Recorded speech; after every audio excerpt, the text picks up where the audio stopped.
Peace and power, Comrade Omawale of the Huey P. Newton Gun Club. Excuse me, a little dry. So I'm here today, man, to really combat misinformation. It doesn't take a lot to create conspiracies. So what I'm doing here today, or my job here today, or the purpose of this video, is to give you the truth about how the Huey P. Newton Gun Club was founded and by whom it was founded by. So let me give you a little backstory. February 2014, we received a message about a brother. His name was Alfred Wright, and he was murdered in Hemp Hill, Texas. If you just go to YouTube and do the research, it'll pop right up. Uh, I was given this information about Alfred Wright from a comrade here in the Dallas chapter. I reached out to our national chairman at that time, and I was under her leadership, Sister Crystal Muhammad, and told her about the incident that took place in Hemp Hill, Texas. Sister Crystal got in contact with the family. She then reached back out to me and told me that the family would like for us to join them in a rally and a visual in Hemp Hill, Texas. My response to Sister Crystal was, that's fine, but there's no way in hell that I'm going to ask members of the organization to go down there and without us being armed.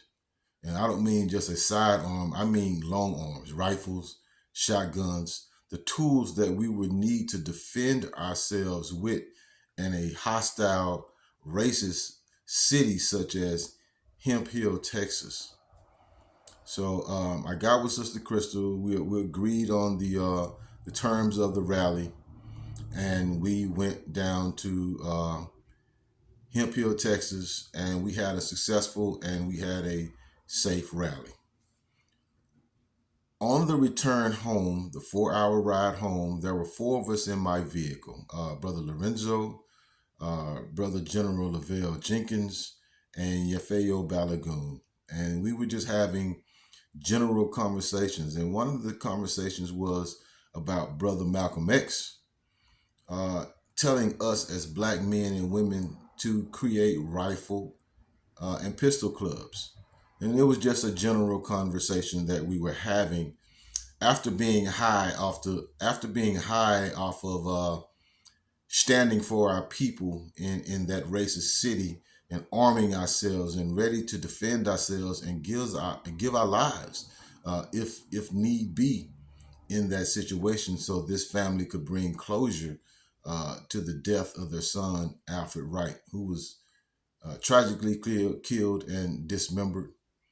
So we wanted to support that family. A couple of months later, after that ride home, I reached out to Yefeo Balagoon because we shared a common interest and we had discussed it. One of the things that we said is we want to do a large patrol armed in our community, which was South Dallas. We wanted to do an armed patrol in that community. So I reached out to Brother Yefeo and I had an idea.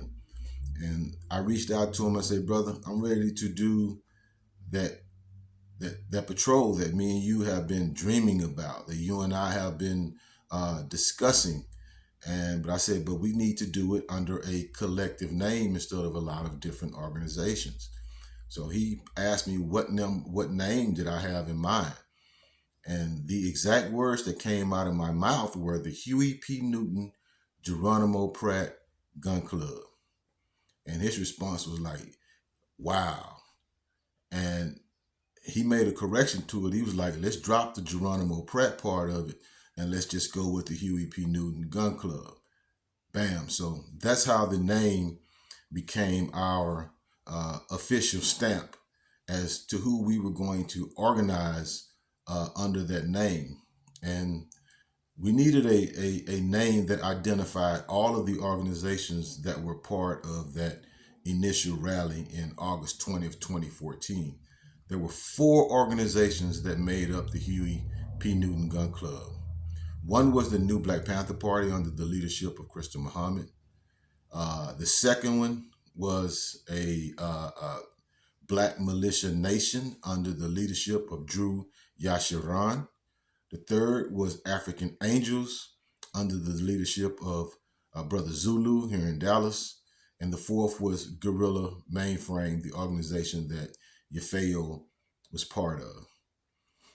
All of these organizations that I named spawned from the New Black Panther Party. So that is how the New Black Panther Party is a direct link and connection to the Huey P. Newton Gun Club. Even though some of these members had left the party to start their own organizations, they were all politically educated first by the New Black Panther Party. So that is your link to the organization. We were founded August 20th, 2014. What galvanized it is a week before we made our initial march, which we had already organized. I don't know if it was a week or 2 weeks. Mike Brown was murdered in Ferguson, Missouri.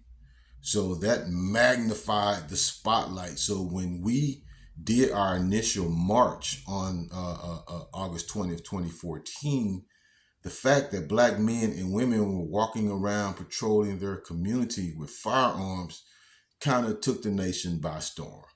And I understand that.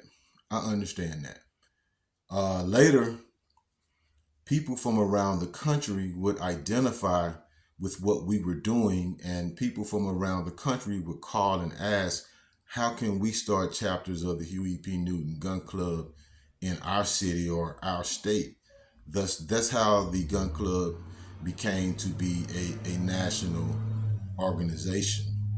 But here in Dallas, we still had issues because of egos, because of all of these different organizations. But there were no Black Militia Nation. There was no issues under Brother Drew Yashiran. He continued to do the work.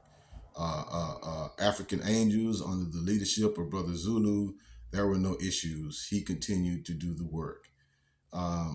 Yefeo Balagoon mentioned on one of his podcasts that myself and Brother Rakim will fall out because of some patches and finances, and that is absolutely not the truth. The reason that we had a disagreement and we didn't fall out, the reason that we had a disagreement is because when you're part of an organization and you have membership patches, that needs to be a quality control item. It needs to come from one place, and it needs to come from one place only. That way you don't have people imitating your product. You don't have people saying, well, I'm part of this organization, and you look at their uniform patch and it's totally different from the one that we have and the masters that we have here at the headquarters. So Brother Rakim was bringing in his own members and he was giving them patches, and we just happened to see the patches online, and they were nothing like the patches that we were putting out from headquarters. As I was chosen to be the president, I didn't pick myself. I was chosen to be the president over the coalition. Yefeo Balagoon was basically, he played the role of the Minister of Information because he was good at getting media people in, and you know, he was good at bringing in all the different media platforms and stuff like that. I wasn't good at that, to reaching out to all of these different platforms. So he got us notoriety. You know, Brother Yefeo was more into the paperwork aspect.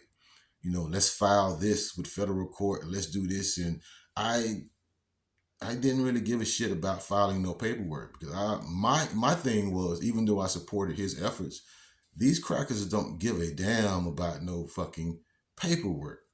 So I've never been one to go and file a lot of paperwork, but that is his thing because he's worked on community oversight and stuff like that. Where they file paperwork and shit. I've never been a big paperwork type of guy. So I reached out to Brother Rakim about the patches, and he said that it was good financially for him to create the patches. It was bringing in revenue for him and I guess Gorilla Mainframe, because the members that he was bringing in were strictly for Gorilla Mainframe. They weren't for the Huey P. Newton Gun Club. We never met any of these people, so me and Brother Rakim was cool about it. We just agreed to disagree, and Brother Rakim said, "You know what? I think we'll just start our own thing," which would later up being Geronimo Tactical. And from everything that I saw, their efforts were concentrated in the right direction because they looked very successful. But that's how myself and Brother Rakim settled that issue. Brother Rakim said, "I'll just stand down and I'll create my own organization." And it went from that point. So, and I'm just making a correction from a video that Brother Yafeo put out that, we fell out over some patches and some finances. And that's not the truth. What we had a disagreement about was the quality control and anybody just being able to put on a patch and say they were Huey P. Newton Gun Club member. And, that's not how we operate, man. We do background checks.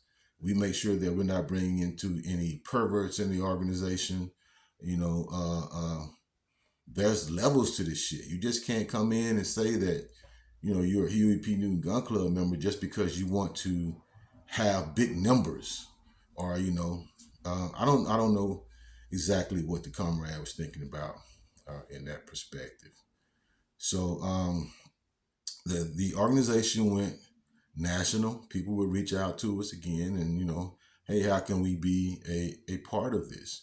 And I think as the organization continued to grow, that people wanted to be a part of that.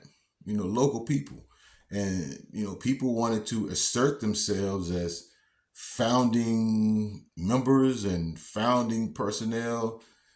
None of that shit matters to me. The only thing that matters to me is that the people have an understanding of self-defense, and that the people have an understanding of protecting themselves. We had a lot of issues dealing with Gorilla Mainframe, and I'm not understanding why. Well, I understand why. Egos, both on their side, and I guess both on our side. But for any ego that I have, or you might think I have, it is based on principle. It is never personal. So Sandra Bland was murdered here in Texas. A lot of you know about that. We reached out to Gorilla Mainframe. We told them that we were going to the jail where Sandra Bland was murdered at. And they gave us a verbal commitment that they would be a part of that maneuver. At this time, we were part of the People's New Black Panther Party that was created. Brother Yakanan was under my leadership, and I was also a People's Party member myself. As a matter of fact, I was the national chairman at that time. We showed up at the jail where in Waller, Texas, where Sister Sandra Bland was murdered, but Gorilla Mainframe did not. Nor did they tell us that they were not going to come. But here's the thing, man. When you're dealing with a warrior spirit, and when you're dealing with one of our queens being murdered, numbers really don't matter. So I think we had about maybe 20, 21 people to show up that day, armed, and we went on with the mission. So Gorilla Mainframe shot us a ghost, man. Just in all honesty. And I don't think it was anything to do with fear or anything like that. They just didn't want to support our efforts because I think it was some personal shit going on there. Later, Brother Yafeo would also go on to say that My organization did not show up for the maneuver here in Dallas, Texas, in South Dallas against BAIR, BAIR, Bureau Against Islamic Relations, a white supremacist group located out of Garland, Texas. And he would say in his video that we did not show up. And I guess maybe that's some get back because they didn't show up for Sandra Bland, but that is absolutely not true. Every picture that you see Yafeo Balagoon in on that day, I was standing next to him. He was the media personnel. He was the one that was speaking with the media. I didn't do any talking. Sister Rashonda Cole was there. Brother Maitreya Asek drove down from Houston. He was there. Brother Wu West was there. Brother DK was there. So we had a presence, not as large a presence that we had. And the reason for that was because the organization was supposed to show up in the black community 2 weeks prior to that. So we organized all of our personnel to be there that day, and BAIR did not show up. So what they did is that they went and got a police permit allowing them to do the rally under police protection. They still didn't get anywhere near the mosque.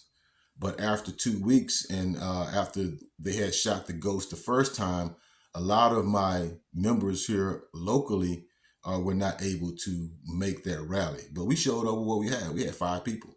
And we showed up with those 5 people. And the thing is, after BAIR left the property, after they left, uh, I left. And the people that were with me, we left. Because here's the thing, man, the threat is gone. I'm not going to stand around and do a bunch of media hype and all that shit because that's just not my thing. And the people that did, Brother Yafeo and Gorilla Mainframe, I appreciate that because you got the messages out nationally and you got the message out to the world that we're not going to allow a white supremacist group to come into our community and threaten harm against our people, which happened to be Nation of Islam Mosque 48. So just to give you another backstory, what BAIR was doing, they were going around the Dallas-Fort Worth metropolitan area and they were protesting at a lot of Muslim mosques. And whether that be Sunni Muslim or Shiite, they would just show up at the mosque and they would try to intimidate the people with their firearms. But when I got the word that they were coming to South Dallas, I immediately alerted the mosque. I had a letter written out that I handed out and my people handed out to the residents of South Dallas. See, we galvanized the residents of South Dallas to defend ourselves. So it wasn't a Huey P. Newton gun club victory. It was a community victory. But Gorilla Mainframe didn't take part in handing out those flyers to the people. That was done by the People's New Black Panther Party and the people under my leadership. There were thousands of people that showed up to that rally to force BAIR out of our community. And just so you know, they didn't get anywhere near the mosque. The police had them set up behind some stage area, maybe about a quarter mile away around the corner from the mosque. They didn't get anywhere near the mosque. They did a quick reading of a statement, and the crowd was so hostile that the police advised them that you need to leave this area immediately because you've got a few hundred black men and women who are out here armed, and the black men and women started off away from the barrier, and every second they just inch closer and they inch closer and until we were on top of the barrier, and people have firearms. And at that time, the police advised BAIR that, look, you guys need to get out of here before holy hell breaks loose. So I'm just saying that to clarify to my brother Yafeo. I don't know why you would put that information out, brother, unless it's just to, I guess, payback or whatever, as far as you guys not showing up for the Sandra Bland rally. And hey, man, you guys are the one that wrote us. You guys are the one that told us that you were coming and you didn't. All you have to do is just say, hey, look, man, we don't want to be part of your platform. And GMF is more of a socialist type of organization. They deal with a lot of the socialist European ideology, and me and the people that I served with and that were under my command are staunch black nationalists. So I think the ideology played a lot in it, uh, between the split of Yafeo Balagoon leaving the Huey P. Newton Gun Club. But he left of his own choice. He left of his own choice, and nobody forced him out. He left because Brother Rakim left, and Brother Rakim was his power. He was the strong man in the organization, and he felt like if Brother Balagoon wasn't there, then he really didn't have anybody to back him in the organization. Which you didn't need anybody to back you, brother. You're my brother. You're our brother, and shit. All you had to do was just stay on post, man, and serve. But instead, you chose a side. I didn't choose a side. I chose to keep serving the people as a black nationalist. You know, I'm not a socialist. Does some parts of socialism work? Absolutely, absolutely. But it would have to be African socialism for me. I don't serve any type of European ideology. I don't mess with that. You know. So I just kind of wanted to give you guys a concept of how the Huey P. Newton Gun Club was started, and it is a direct result of the new Black Panther Party. Had there been no new Black Panther Party, there would have been no Huey P. Newton Gun Club. Had there been no Huey P. Newton Gun Club, there would have been no mass movement with all of these new militias that were created in 2015, 2016, 2017, 2018, and beyond.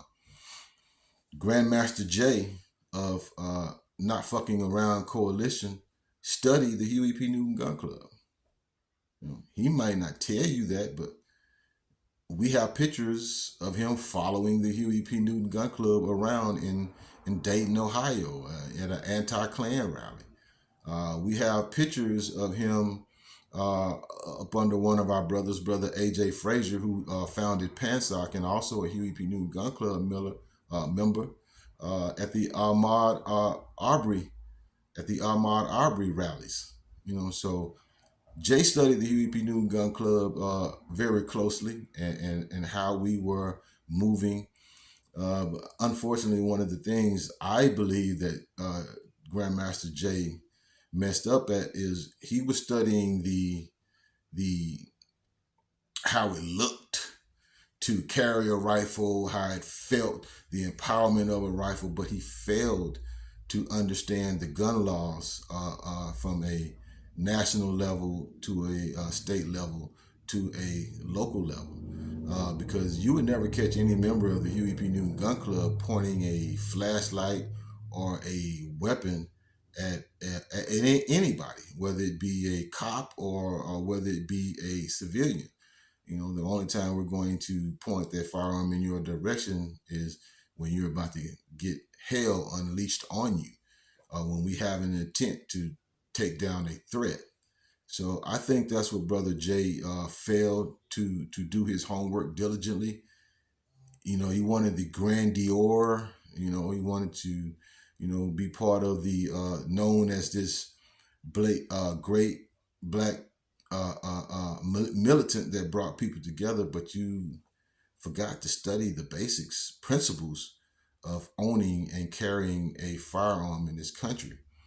One of the things that Huey P. Newton was so staunch on was understanding your laws and understanding your rights as a citizen and as a black man and woman in this country to legally own and carry a firearm, and how you should conduct yourself when carrying that firearm. I wish he would have studied more of that. So again, Babu Omawali, and just I want to just clear this up for the historical perspective, man, because you go and you look on these internet sites and you look on Wikipedia, which is trash, because anybody can put any damn thing on Wikipedia and then they can block you for telling the truth. So I just wanted to kind of update you guys on how the organization was founded and why the organization was founded. It is a direct result of the New Black Panther Party. It is a direct result of the mission set forth by Elder Malcolm X, starting pistol and rifle clubs. It is a direct result of the 10-point program of the New Black Panther Party, specifically point number 7, is we want an end to police brutality and terrorism in the black community. Once again, Comrade Omawali of the Huey P. Newton Gun Club. Been here since the inception, and I'm still here. And the Huey P. Newton Gun Club is still rolling, man. You know, a lot of organizations been founded and they're nowhere around now. You know, 1 year, 2 years, they all hype, success stories, but the one thing that people don't understand is the longevity of this shit, and the organizing that goes behind having an organization of this type survive for this long in this atmosphere. Peace and power. Babu Omawali.